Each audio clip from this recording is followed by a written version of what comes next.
Hello, my name is Martin McDonald and I'm a tutor with the GRETB, and today I'm going to be looking at using your mobile phone for photography.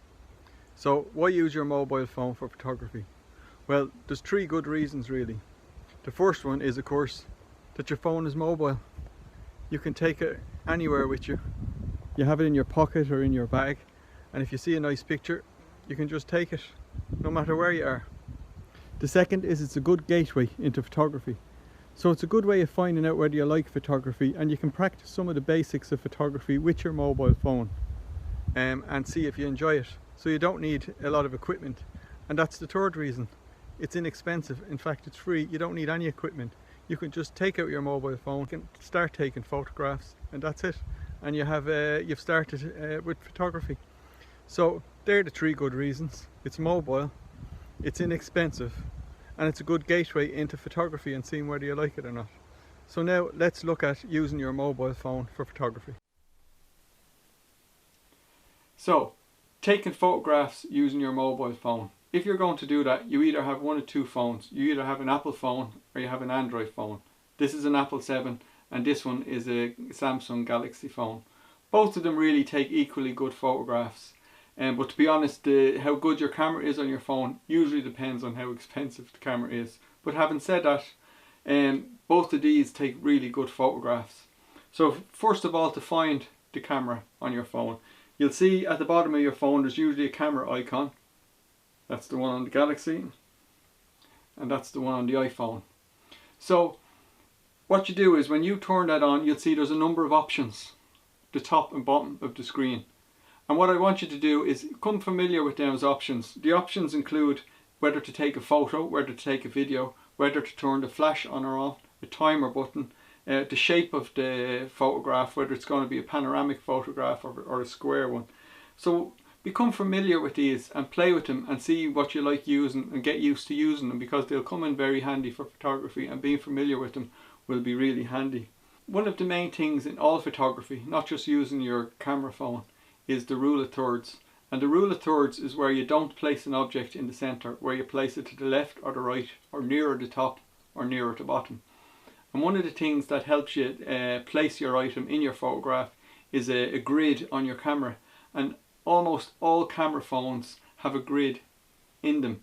And all you have to do to access them is to go on the Android phone, you go into camera settings, and then you'll see there's a little button for the grid, and you put on the grid.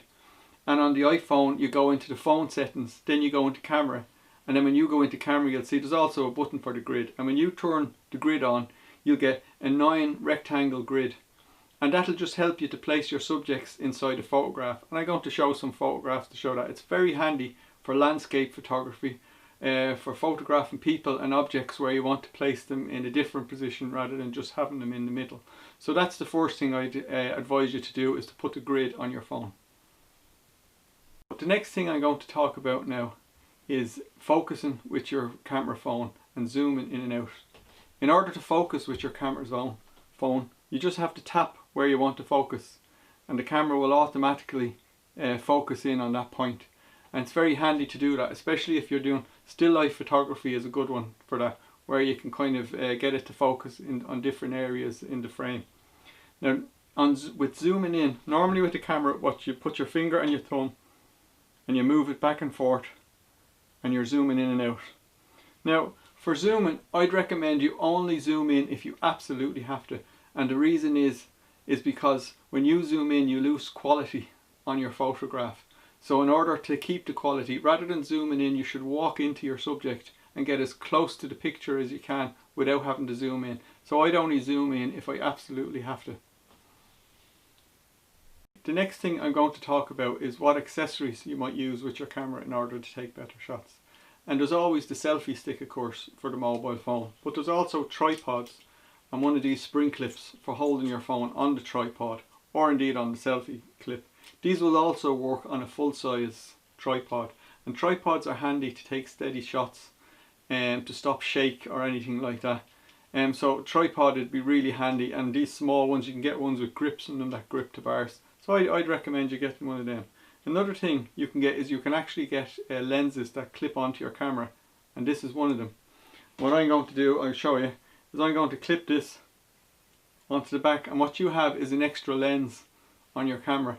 These are very handy for doing macro photography, and I'm going to put up some macro photography photographs I've taken using this clip and the phone. So that's very handy.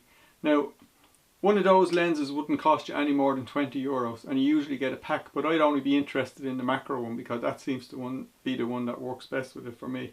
And you should get a tripod fairly cheap as well. Now, even cheaper than that is to use things like sweet papers as filters. And what these are for is that if you put a filter over a camera, you get a different effect. So if I put a filter over this lens, you'll see that I'm turning a different colour.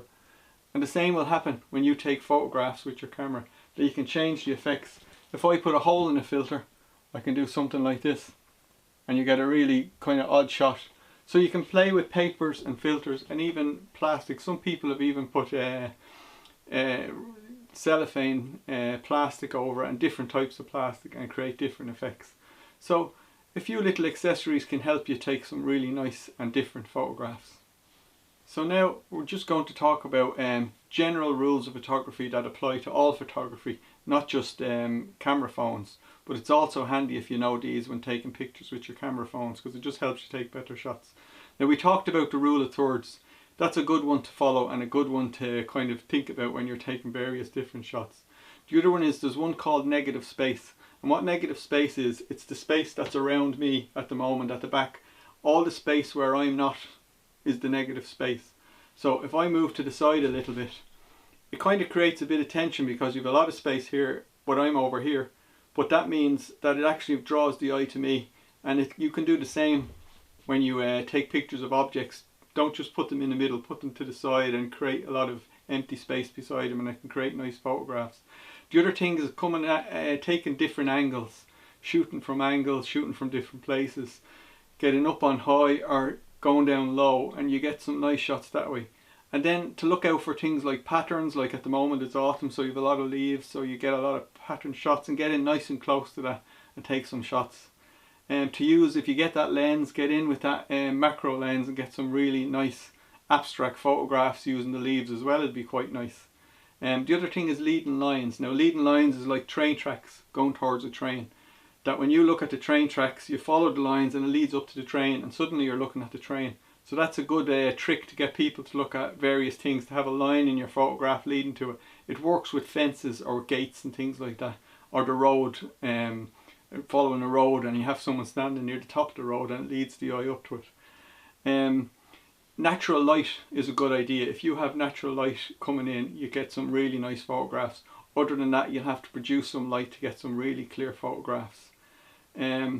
So that'd be my tips. The last thing I just thought of there is always make sure the lens on your phone is clean, because you're using them all the time, they can get quite dirty. So don't be afraid to give them a wipe every now and then. So that's it. I hope you enjoyed watching the video. I hope you enjoy some of the pictures that I've shown you, with all taken with the iPhone 7. And I hope you go out and take lots of pictures and enjoy taking them. Okay?